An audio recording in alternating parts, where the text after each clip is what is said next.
จนหลั่งน้ำตาเจ้าไปอยู่ใสเมื่อใดจะหวนคืนมา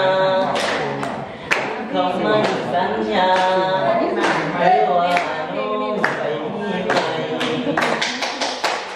ยิงบ้างไฟเงาอายบ่มีเจ้าเทียมน้องอยู่ในเวียนหรืออยู่สวรรค์แดนใต้แดนดินถิ่นเหนือน้องเบื่อไปแล้วหรือใดเบื่อฟังจนคืออายจึงได้มีใจมาขอ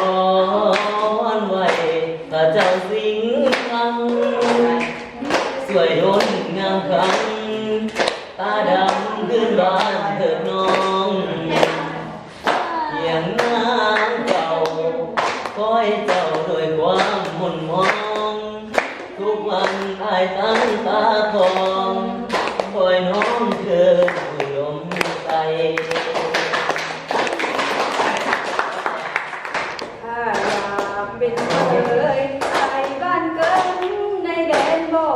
เกลือนัดพบกันที่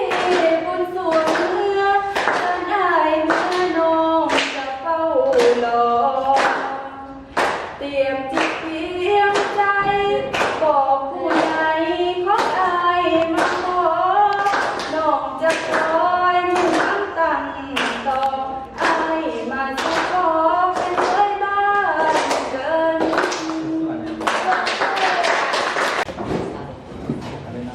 โดยเนาะสำหรับปีใหม่ปี 2018 ที่เวียนมาประสบครบหอบเนาะเป็นวาระหนึ่งหรือว่าเป็นอีกปีหนึ่งที่มีความหมายความสำคัญกับ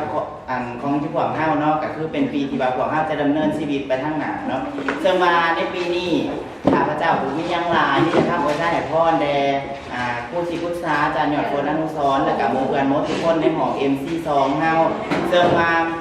ข้าอวยพรนี้ขอให้เป็นพรที่ศักดิ์สิทธิ์ข้าอวยพรนี้ขอให้เป็นพรที่ประเสริฐข้าอวยพรนี้ขอให้เป็นพรที่เลิศล้ำขอให้ทุกคนจงพบแต่ความสุขกายสบายใจปรารถนาสิ่งใดขอให้ได้สมดังมุ่งมาปรารถนาความเจ็บยาสุดายความขายยาสุนีไปทางใต้ขอมีคนสวยเพื่อไปทางเหนือขอให้มีคนสวยสวยและกาสุขได้อันประเสริฐพรได้อันนำเลิศขอจงเกิดแก่ทุกๆคนและกับทุกๆทางในเรื่องปีใหม่ 2018 ที่มาถึงนี้ว่าอาจารย์จะมีแต่ความเจริญประสบผลสำเร็จในหน้าที่การงานนะคะผู้คนทุกคนก็ขอให้การทำการเรียนก็ขอให้ได้ดีเด้อให้ได้เกรด A บนทุกคนเด้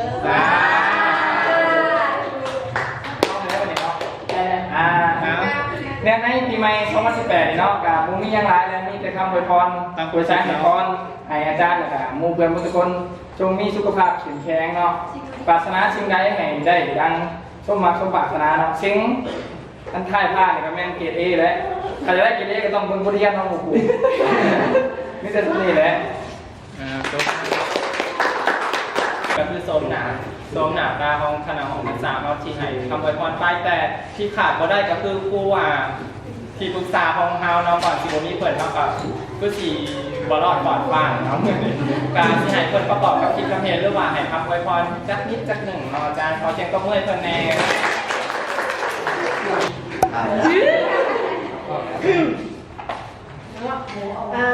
ที่ทาง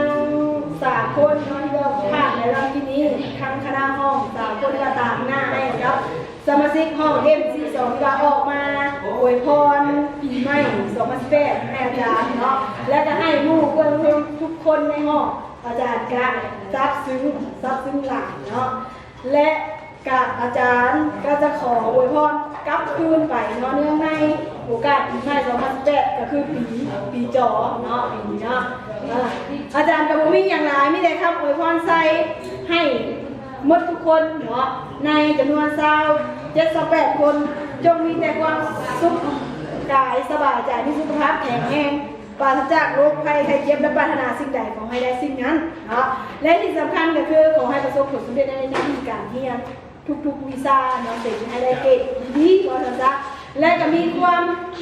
ฮักแพงสามัคคีช่วยเหลือเบิ่งแยงซึ่งกันและกันเนาะสิ่งใดที่ว่ามันบ่ดีผ่านมาเนาะที่ว่าเราเคยมีการเว้าจาที่ว่ามันบ่ดีต่อกันก็ขอให้ลืมไปนะปีเก่าหมดเนาะปีใหม่มา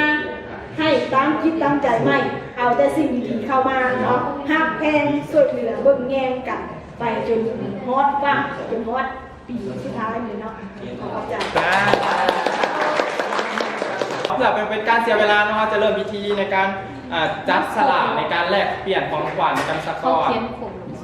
ทุกคนเขียนครบเลยว่าในนี้ เขียนชื่อเมื่อไหร่ทุกคนเขียนแม่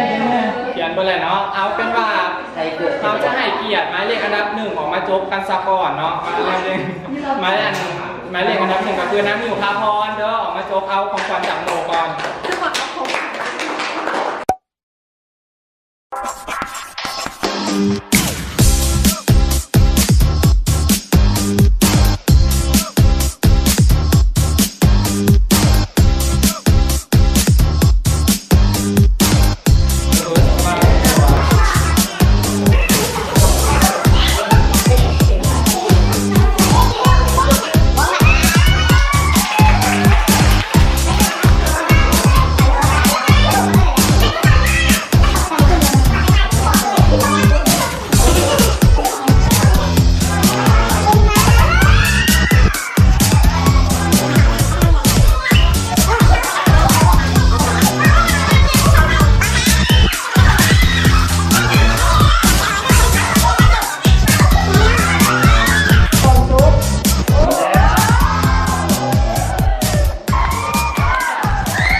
โล มอบแด่สิ่งนี้แทนค่าความหัก